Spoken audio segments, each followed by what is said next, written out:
And during the few moments that we have left, we want to talk right down to earth in a language that everybody here can easily understand. Thanks for the call. Thanks. 866-979-ESPN, 206-421-ESPN. Matt, what do we have on the line? Let's go to Commando Dave. David, how are you? Hey, I'm doing great. What's up, John Clayton? Everything going good? Doing good. Everything's going just well. And hope the same for you, my man, as always. Let me give a quick shout-out to the Washington Huskies.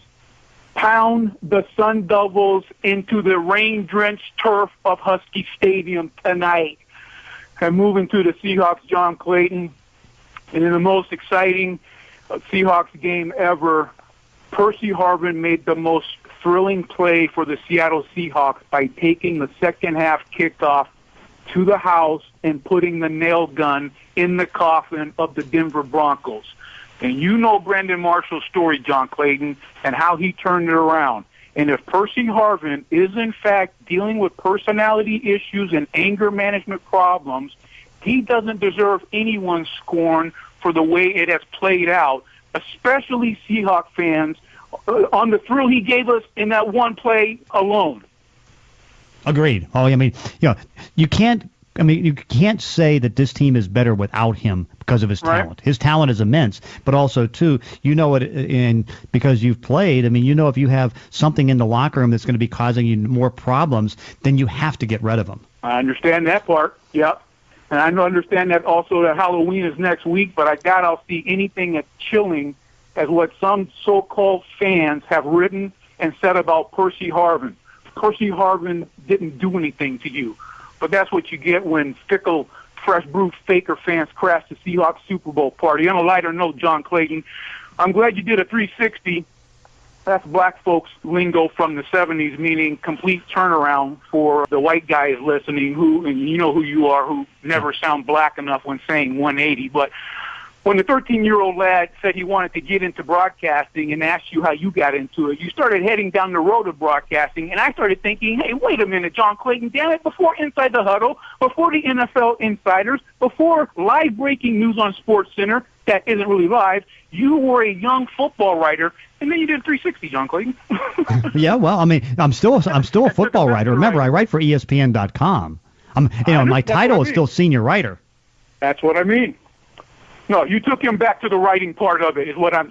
Yeah, and it's so important. I mean, it's exactly. Just so vital. And particularly now with the young people, because of the texting so much, writing's over. Writing is a lost art, put it that way. And now, John Clayton, I'm going to do a 360 and ask you, have I ever had a beef with you, John Clayton? I don't think so. I hope not. I don't either. Yeah. Because I'm the only member of the John Clayton paparazzi at JohnClaytonDammit.com. This is the 10th year of the website. It's linked to the John Clayton Dammit Facebook page and your Twitter page. It's linked to the John Clayton Show podcast page on 710sports.com and linked to your ESPN page with all of your writings we just talked about, podcasts and videos. And I've got a beef with you, John Clayton Dammit, because over a decade now, I've been calling and bringing it to the John Clayton Show. And as the professor of the NFL, I ask you one small favor in the words of Don Corleone and Winston Wolfe.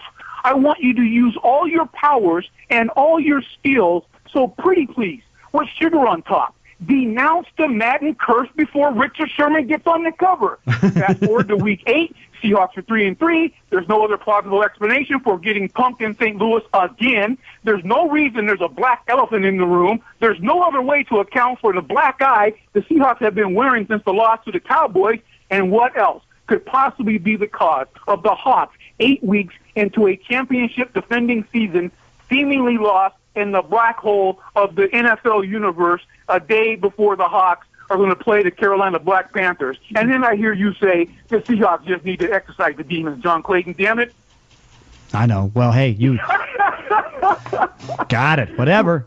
Well, look, since you started off the show talking about the World Series, I got to throw you a strike fastball, John Clayton, a question I don't think you can answer. You ready? Go ahead.